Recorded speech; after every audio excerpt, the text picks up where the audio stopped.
we are at time, and we have really lovely guests with us today. I would love to give them as much time as possible. So I think I will get us started. So John's added a thriving place together. That's great. And someone liked it. So feel free to do that.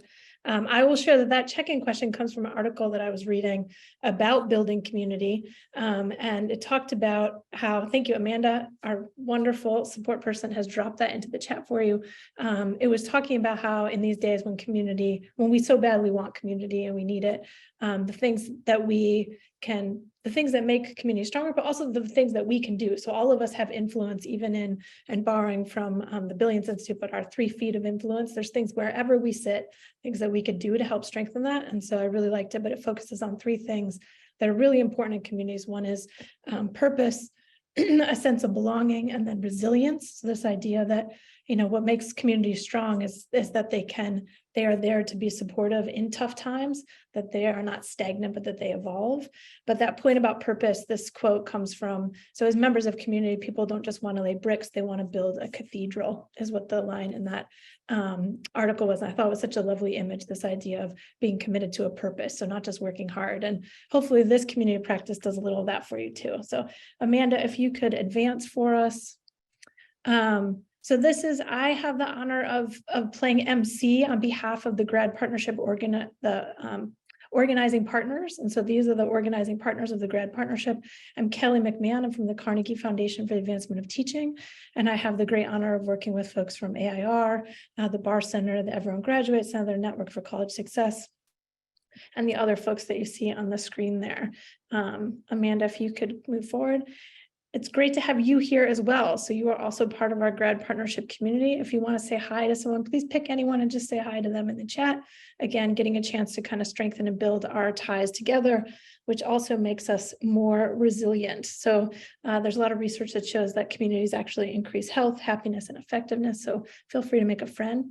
And one of the things I just want to call out, in our last community practice, we asked for feedback on our community practice, and someone asked a question in that feedback. They asked, can we share the recordings of these community practice? And I just want to bring that forward. We would love for you to spread and share the word about our community practice. This is meant to be a big tent. Invite whoever you like to join, and then also share the recordings. Amanda does an amazing job of making those available on the website. And if you register for the community practice, you get the link to that, and please share it. GRAD Partnership is working on putting more blogs out into the world. Please share those. If you have ideas of blogs, please feel free to reach out to me. And there's also, anytime you get any of the registration links, again, please invite more folks and share them with anyone that you would like or think could benefit from this. And then I just want to encourage people to remind you that while we're here today in the space, feel free to share things that come up. So if there are things that you hear or ideas that you want to pass along to this group, please feel free to use the chat, and we will share those outside of the community too. So things that get shared, we like to pass those along. So use the chat as a space to kind of connect with people while we can in this virtual space. Our mission is that we're partnering with communities to use high quality student success systems so that schools are empowered to graduate all students ready for the future. That is what GRAD Partnership is trying to do, and we appreciate you being part of it. If you go on, Amanda. So what are student success systems? They are ways of organizing a school community to help better support the academic progress and well-being of all students. There's really 4 main parts that we think are part of that, which include this focus on building strong relationships, having a real-time actionable data, and that includes both the predictors that we know from research, which we'll hear more about today, but focusing on attendance, behavior, and course grades, but also the growing and evolving ability to attend to both student data and student voice. So thinking about how we can measure and attend to student agency, student belonging, and student connectedness. We also have, and we can just do it here, the improvement actions that are at the center of that. How do we react and respond and organize ourselves to work together to respond to the data that we're seeing? And then putting changes in place or trying those out and then seeing, do those changes matter? Amanda, I think we're flying through because I didn't get to talk about our mindsets, but that's okay. We have mindsets for it. And then why these things are necessary now. So if you want to move forward, that's great. The pandemic has taught us that we need these kind of systems because they're integrated, they're part of the work. They're not extras, they're not things that you do outside of it, they actually are part of it. And the pandemic has told us we need this because focusing on School Connect is equally as important for academic achievement, which we'll hear more about. I talked a little bit about some of those leading indicators that matter, hearing from students themselves. We want to be able to track academic gains in real time. We don't want to wait till the end of the year to know that there's an issue. We want to know, again, that if our interventions, the things that we're trying every day in our classrooms or in our schools, are they working and for whom and under what conditions? We want to show students and teachers that schools, not just some people, are working to make sure that students succeed. So this integrated nature, these integrated systems really matter because they send those signals that we're all in this together and we all care about student success. And we want to focus on post-secondary preparedness, not just graduation, because it matters. And we'll hear some more about that from our Connecticut Rise friends. So if we can move forward, we're here in this community. Why are we here? We're hoping to connect folks who want to implement, improve, and innovate on student success systems. We want to enable shared learning. We want to generate some motivation, inspiration to keep us going. And we are defined by our mutual engagement. We have some agreements about how we do our work here in this space, and they include things like, it is a we, not me space, so please feel free to share your stories and your airtime. We're going to accept non-closure. We're going to talk about a lot of big things. We may not finish them. The slides will definitely be available with the recording, Sarah, so thank you for asking. As we talk about things, sometimes it's really, some of the rich learning really learns from things that we've tried and failed at, so please feel free to share your ideas and those things that we can talk about, but we keep those ideas, we take the ideas and we keep the details here, so we don't need anyone saying like, those Carnegie people, they're really terrible at getting feedback data. And then we want to share to learn. So again, even if your thinking isn't always polished, or you sort of rough draft thinking, when we share that out loud, we learn things ourselves, but also people around us can pick up and build on it and learn with it. So please feel free to share to learn and make room for joy. It's always when we're doing the hard work, having fun together allows us to keep doing it and hopefully bring some more inspiration and allows us to enjoy what we're doing. We are going to ask for feedback again at the end, so just foreshadowing it. So keep that in mind at the end. And without further ado, I'm going to turn it over to our guests. And so I have the great privilege to introduce to you Emily, Nichelle, and Sherry, who I think may introduce themselves, but they're here from Connecticut Rise. And I just want to call out that Connecticut Rise in 2020 was one of the Carnegie, our spotlight on quality and continuous improvement. And so we were really honored to have them. So the organization started in 2015, started small, with just 5 schools in Connecticut in 4 different districts, and now have grown to the size of working with over 40 schools. And their core network, which I think they're going to talk more deeply about today, is focused on, they have 9 schools in 8 different districts in Connecticut. They've had some tremendous success, including increasing the on-track rates of students by 20 percentage points. So going from 64% in 2015 to 84% in 2020. I'm sure they'll tell us more about some of the newer achievements, but I'm really excited to turn over to them and let them tell you more about their story and about their work. So thank you, Emily. Sounds great. Thank you so much, Kelly, for that great setup and kind introduction. Big thanks to Amanda, too, and the entire GRAD partnership team for this opportunity to share a bit more about the work that we're doing at the RISE Network to really put student success systems into practice. I am really grateful to be joined by 2 of my amazing teammates at RISE, who you'll meet later in this presentation. Nichelle Woodson leads all of our freshman success work, and Sherry McLaughlin leads our post-secondary success work. Again, you'll hear from them in just a bit. And again, want to also thank all of you for really carving time out of your busy schedules to join us for this conversation around how very practical and replicable strategies truly can advance any number of student outcome goals. All right, so we want to dive into some of the content for today. This next slide sets up our objectives and agenda for the time together. Really, we are hoping to provide an introduction to RISE, how we think about how we operationalize student success systems, really talk about what that work looks like as we're thinking about on-track achievement as well as post-secondary success. And then we hope that we can offer some resources and tools that might support some of the work that you are leading in your different contexts. The agenda matches those objectives, and at the end of this session, we'll have space for a breakout conversation and Q&A. Please do feel free to drop questions into the chat as you have them. We'll make sure that we circle back around to all of those questions as we're wrapping up today. All right, so now we're going to dig into a bit more building on what Kelly was describing, introduction to the RISE network.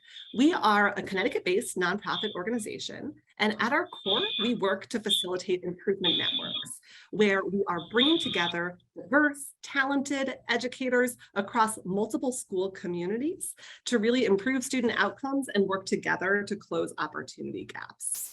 And specifically, we're working to advance this shared mission that you see on the slide of how can we ensure that all of our students graduate from high school with a plan, with the skills and confidence to pursue that plan.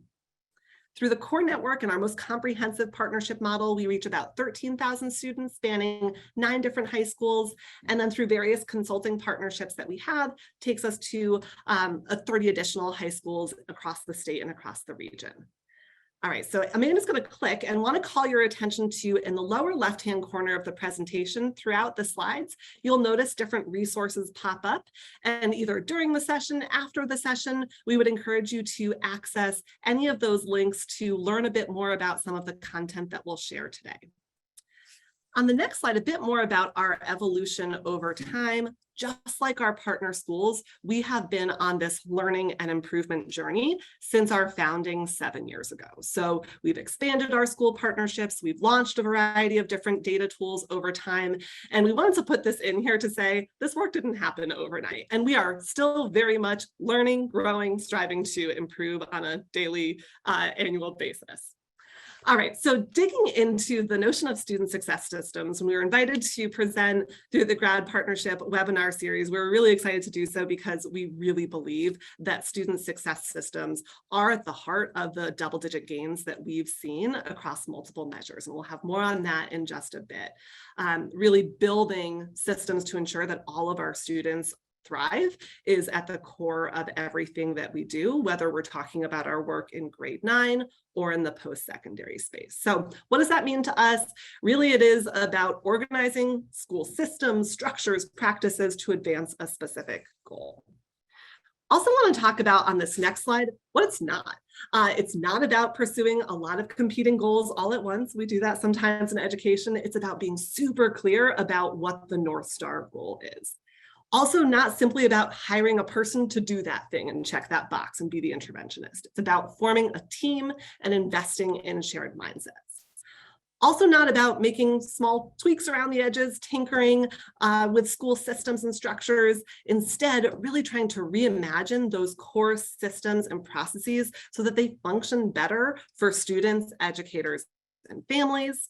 Not just about buying a shiny new data platform, though those can be useful. We'll talk more about that. It's also about investing in systems that provide educators with the information they need to support and enhance their workflow and decision-making. And then lastly, not about layering on lots of different initiatives and programs. Instead, being really intentional about adopting and aligning programs that reinforce the overarching goal. So that brings us to this quick framework that summarizes how we think about 5 building blocks for student success. We like alliteration at RISE, so they are conveniently summarized by 5 Ps: knowing your purpose, organizing your people, processes, platform, and practices. So next up, we dig into and define what we mean by each of those component parts. And Nichelle and Sherry will really helpfully describe what does it actually look like in practice for different aspects of our work. Again, purpose, all about naming and then pursuing and being clear about that compelling North Star goal. People, referring to the diverse team, shared mindsets, the folks who are championing the goal. Process, then about designing the structures and routines to bring people together with information at the right time to guide specific decisions and actions. Platform then refers to the place that folks are going to access real-time, high-quality information. And then lastly, practices really acknowledges that this requires both personalized interventions as well as strengthened and improved Tier 1 practices to support all of our students in their success. All right, and before I turn things over to Nichelle, I'm going to unpack that first P, the all-important purpose, what that looks like here at RISE. So for us, we have 2 really overlapping North Star goals. We focus on high school aged youth, and we want to ensure that all of our students have a really strong middle to high school transition, experience on-track achievement in grade 9 as they advance through their high school careers, And we also want to ensure that all of our students not only graduate from high school, but have a meaningful post-secondary plan and are ready to pursue that plan. So digging into the work around grade 9, we focus on grade 9. That effort is deeply informed by the work pioneered by University of Chicago, our friends at the Network for College Success, where they have research showing that grade 9 on-track achievement, whether or not students earn enough credits in grade 9 to promote to sophomore year, is the best predictor of whether or not students will graduate on time. And when we started this work at RISE in grade 9, we found that 1 in 3 ninth graders were off track at the end of freshman year. And this was having a really profound effect on graduation rates, where only 35% of those off-track freshmen ultimately were graduating 4 years later. So we knew that we had to do more to reimagine our systems to better support student success in grade 9. The next slide digs into why post-secondary success.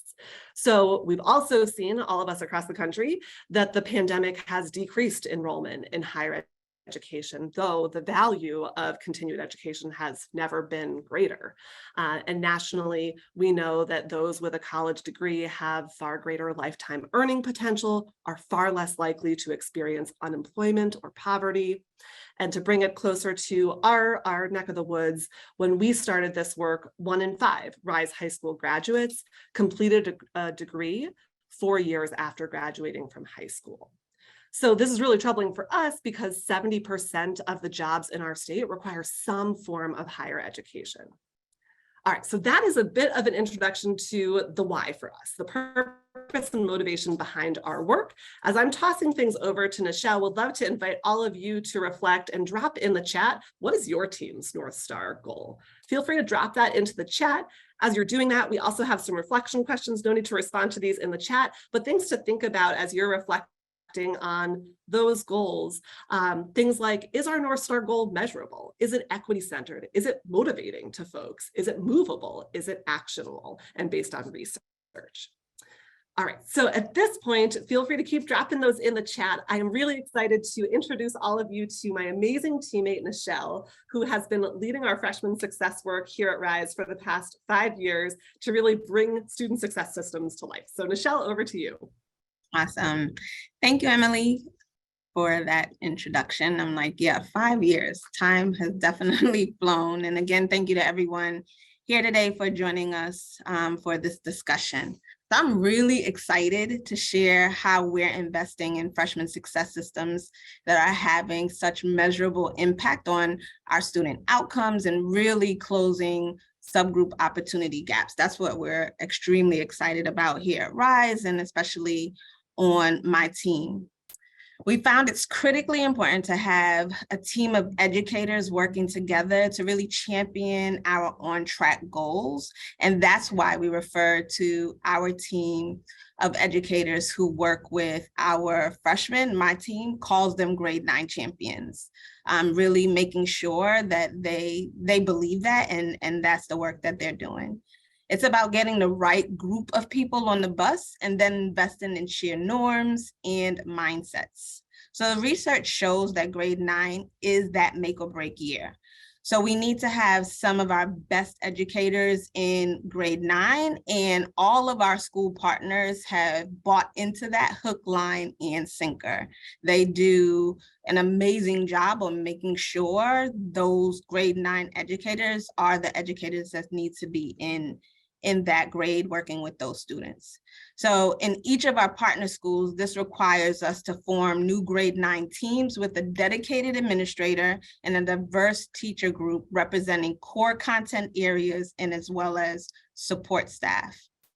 So we embrace the teaming structure in our partner schools so that these diverse teams of educators are working together to support a caseload of about 150 students and their families, because we know that this is a partnership. And it's not enough to simply add folks to a team. We're working together to build shared mindsets and norms. Now, norms are the first things that we really get our teams together around so that they have this shared understanding from the onset. And then the mindset, and we all know this, right? Working in education, mindset is just continuous work. from the beginning of the year to the end of the year. So the slide shows just a few of these mindsets that we found essential. This includes things like the team is accountable for student outcomes, that we must confront and disrupt systemic inequities, and we must take risk and learn from successes and struggles. Our teams continue to learn about failing forward. So if we jump to the next slide. So on the previous slide, we showed how our teams develop their ways of being. However, this work isn't simply about adding folks to a team or a committee. It's really also about the way that the team is committing to new processes and the ways in which they work together. So in our RISE high schools, grade 9 on-track data teams meet at minimum once per week. They use this sacred time, and the key word here really is sacred. So they use that time to review data, share successes, work through barriers and challenges, and support one another as a team of educators. We found that in working with our teams that they really benefit from having planful agendas that really maximize their time together. When you talk to our educators, they always respond with and share about how purposeful these meetings are as compared to sometimes meetings that they've been in the past.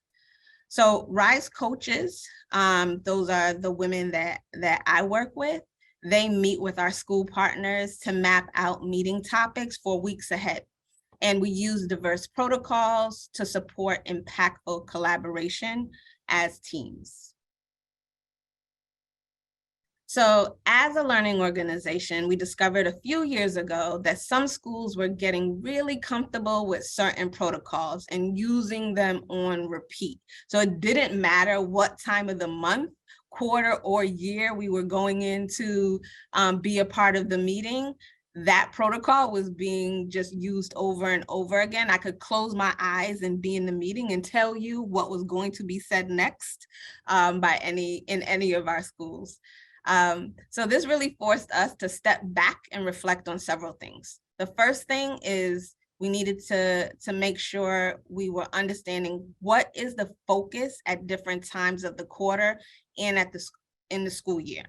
Number 2, when do critical decisions need to be made?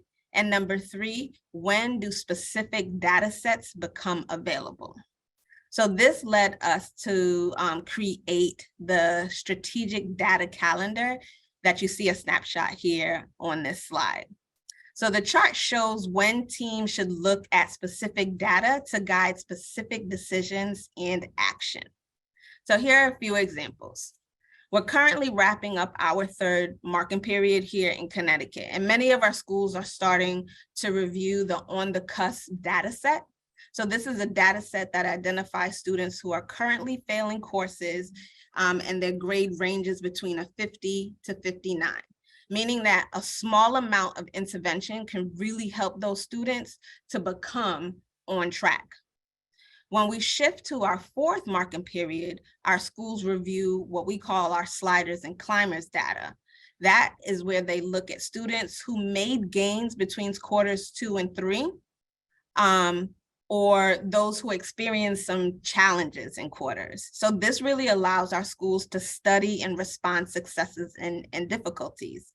At this point, educators are asking questions about instructional practices.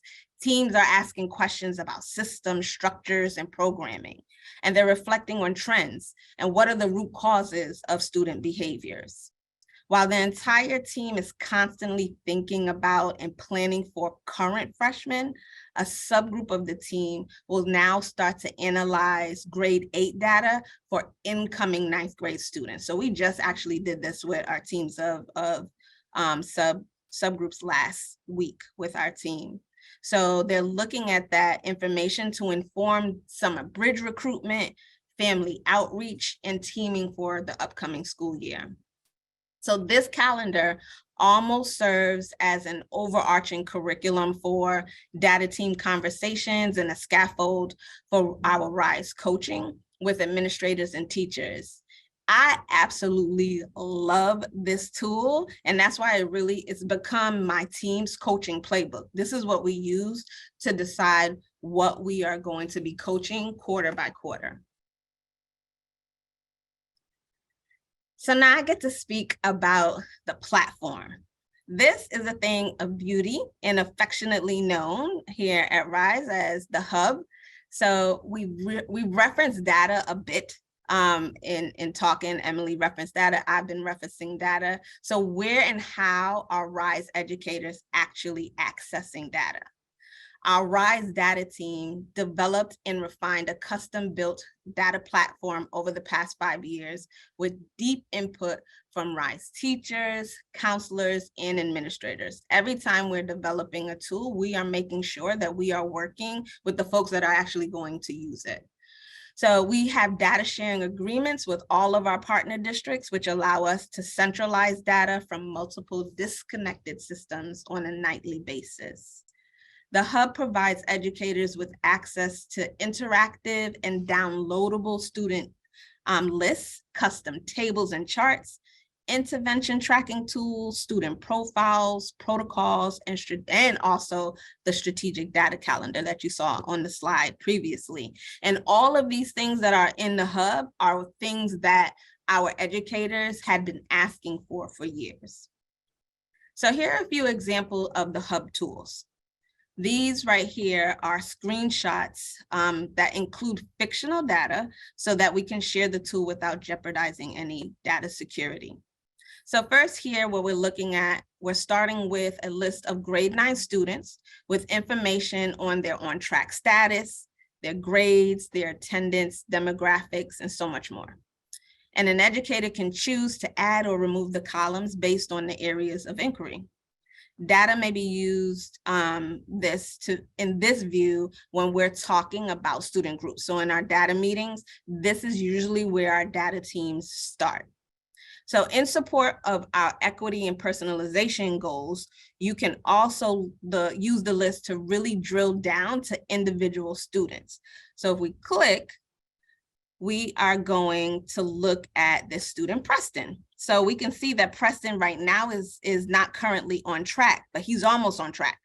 So as I'm sitting in this meeting, I really want to learn more about Preston and enter in some next steps that I want to take in order to support him to be successful, right? To get on track.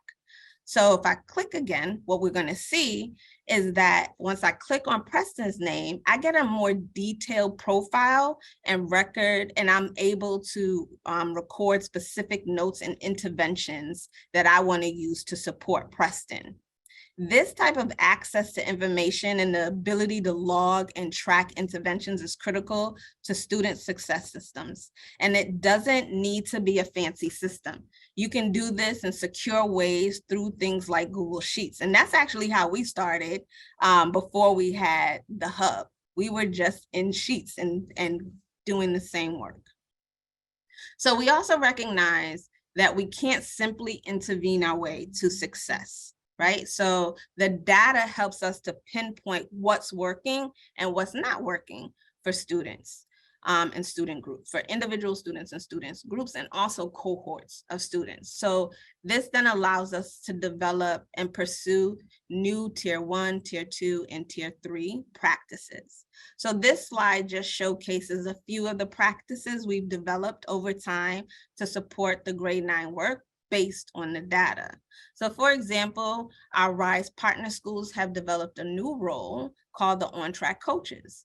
In response to large student counselor ratios, this new position supports a targeted caseload of 60 grade 9 students each. So there's usually 2 on-track coaches in the school, and it provides the students with personalized coaching and support, and not just the students, but also their families.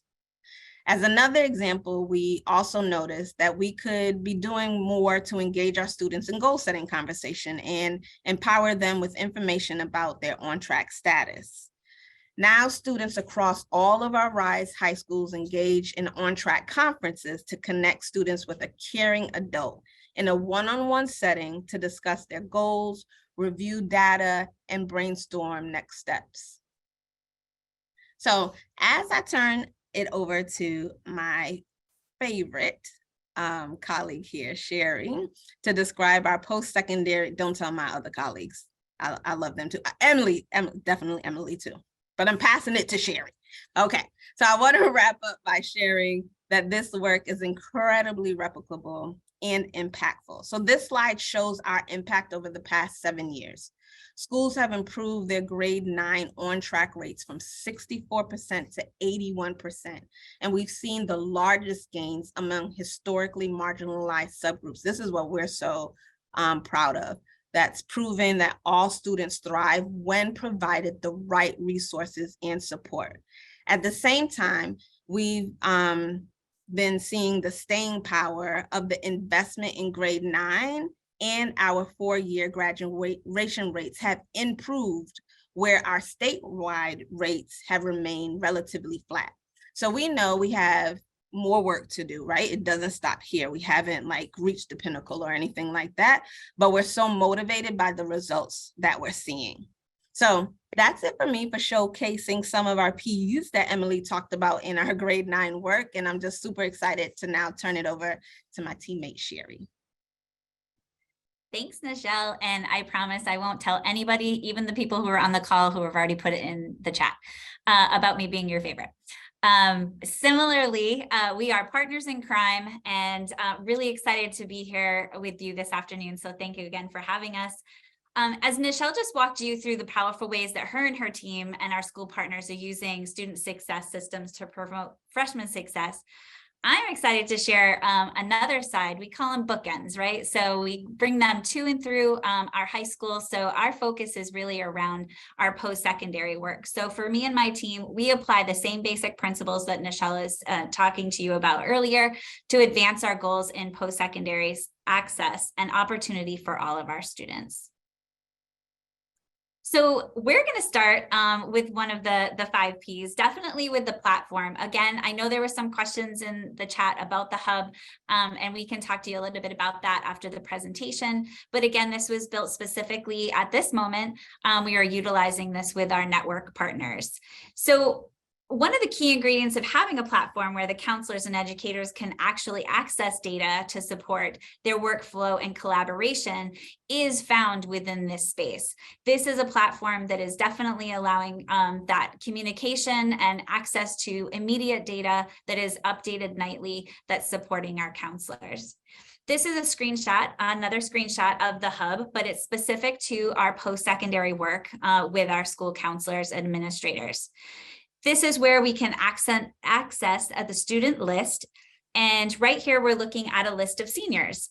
You can see things like student credits. You can see their GPA, their graduation concerns. Are they a student who maybe didn't complete a requirement for graduation? And there's much more. There's a lot of columns that you can self-select and drill down to the subgroups that you're looking at. As you can see, the dotted box, we're zooming in on whether or not students have a post-secondary plan. This is our basic foundation. We want to know that all of our seniors are graduating with a plan and completing milestones to fulfill that plan. We also have definitely things in the hub, which includes completing application milestones. Have they finished their common application? Have they completed an essay? Have they utilized the opportunity for financial aid? Within Connecticut, for undocumented students, we utilize the ACTIS application. And then also for students who are documented, we of course use the FAFSA, as all of you. The tool also tracks a lot of different milestones, and there's many different views. For example, if as we click along, thank you, Amanda, we can look at the dashboard that shows how many students have identified different pathways and how many of students in each of those pathways have completed their college application. So you can immediately zoom in on college-bound students who have not completed their application, and then drill down and decide what your next steps are. Are you going to pull small groups to help support those students?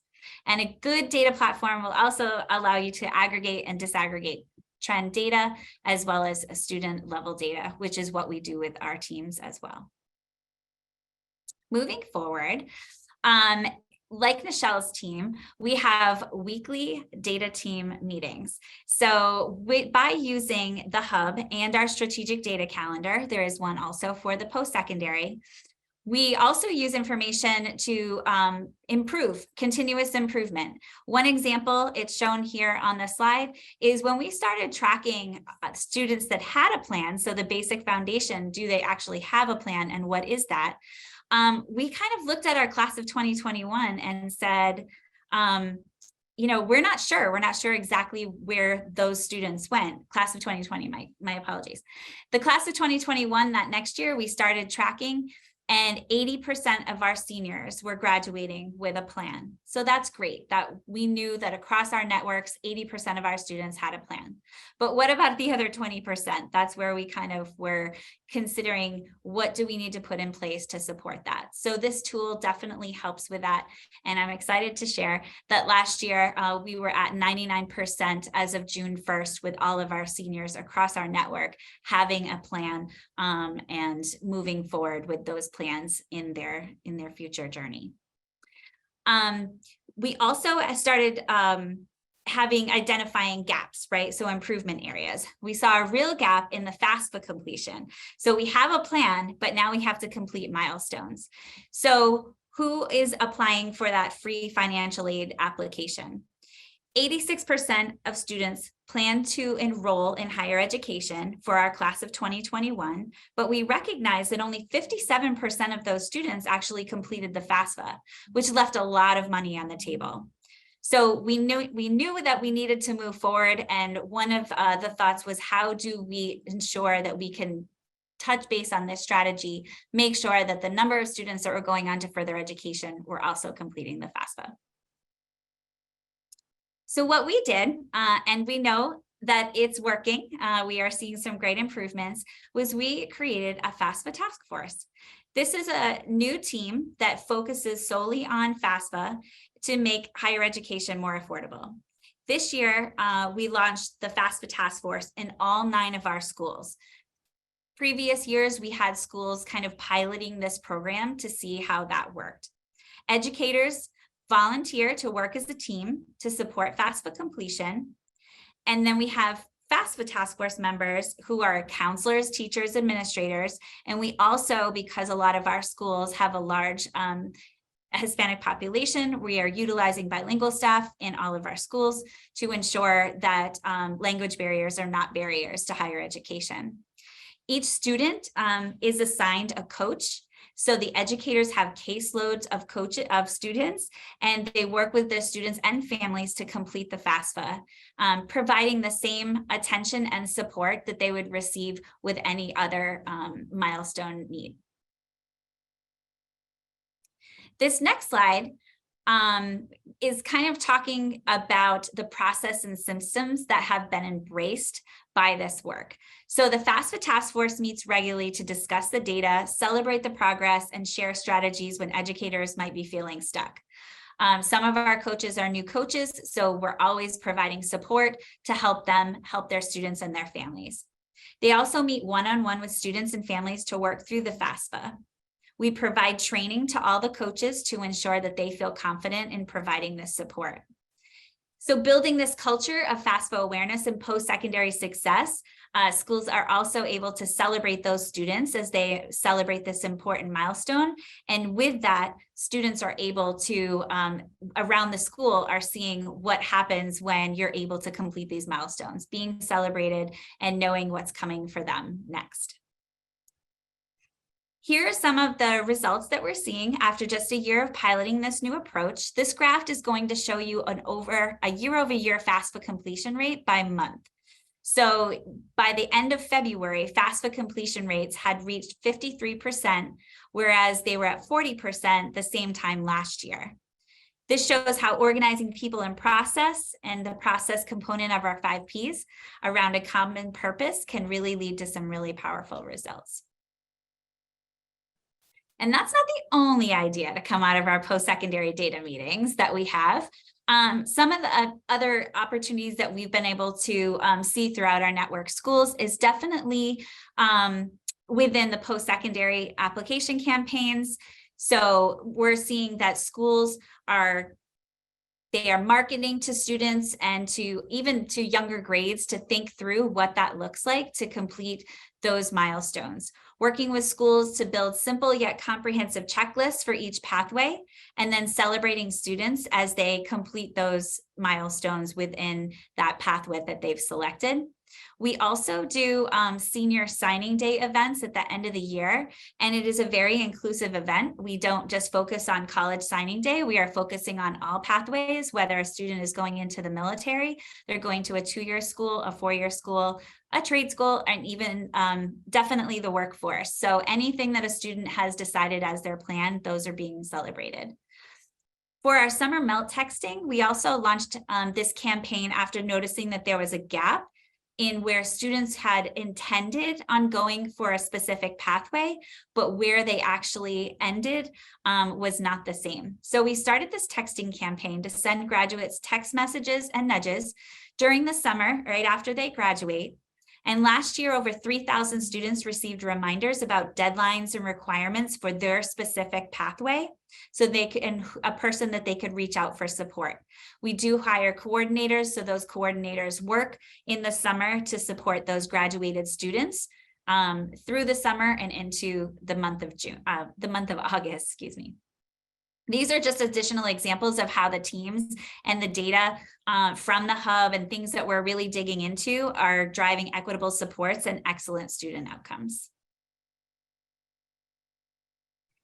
And I mean, not all of you know me, but the people that are on the call do. I could go on and on and on about post-secondary. It's my favorite thing. And the hub has made it even better if that was possible. And we're extremely passionate about it. But instead, we really want to hear from you. So in a moment, we're going to go into breakout rooms. And when we come back, we'd love to hear your answers to any and all of the questions that you may have for our team. And as you head into the breakout rooms, we're going to ask you to reflect on the 5 Ps that Emily brought up initially. What is your purpose? Who are the people? What's your platform, your process, and practices? Which of these areas represent an area of strength for you and your school or organization? Or which of these areas represent a focus area? And did you hear any ideas today that might spark a particular next step for you?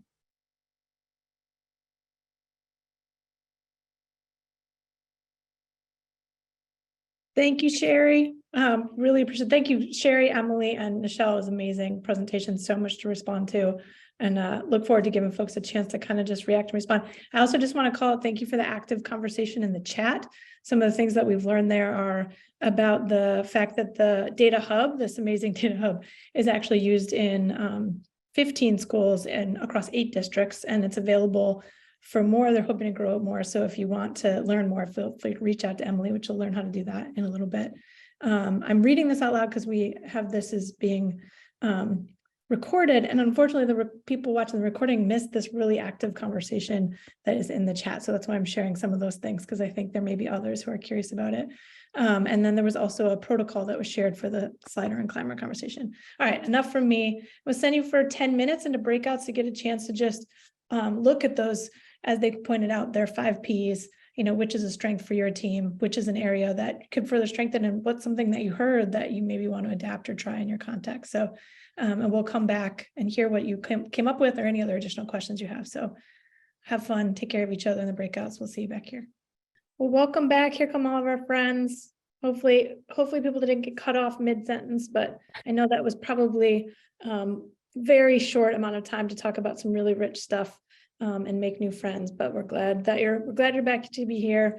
And I think we're going to turn it over to Emily or Michelle or Sherry, because I know there were a couple questions that were in the chat we want to answer, and then if there's other things to surface.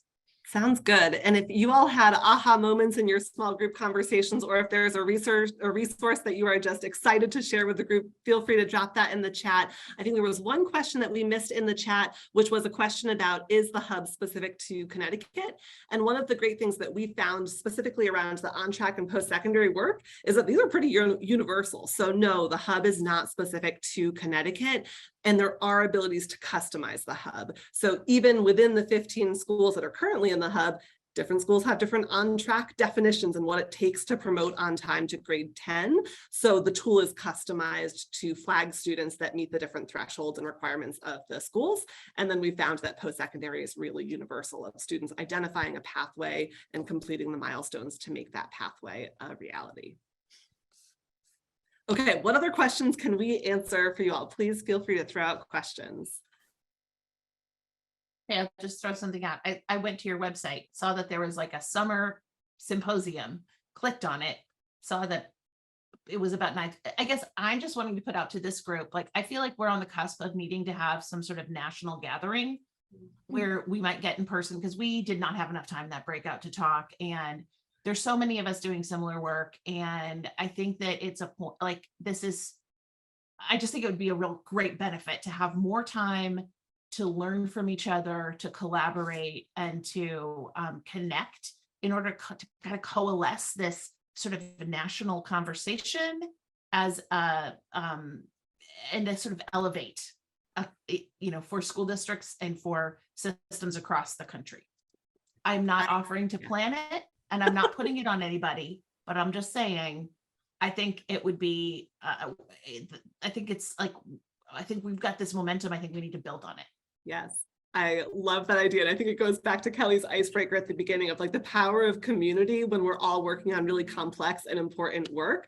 So I can say Connecticut in June is a lovely place to visit. So we are offering the symposium at the end of June for anyone that is looking to deepen 9th grade on track efforts, want to bring a school team or members of intermediary organizations. So that's one place where we could continue the conversation and would love to go wherever something gets organized.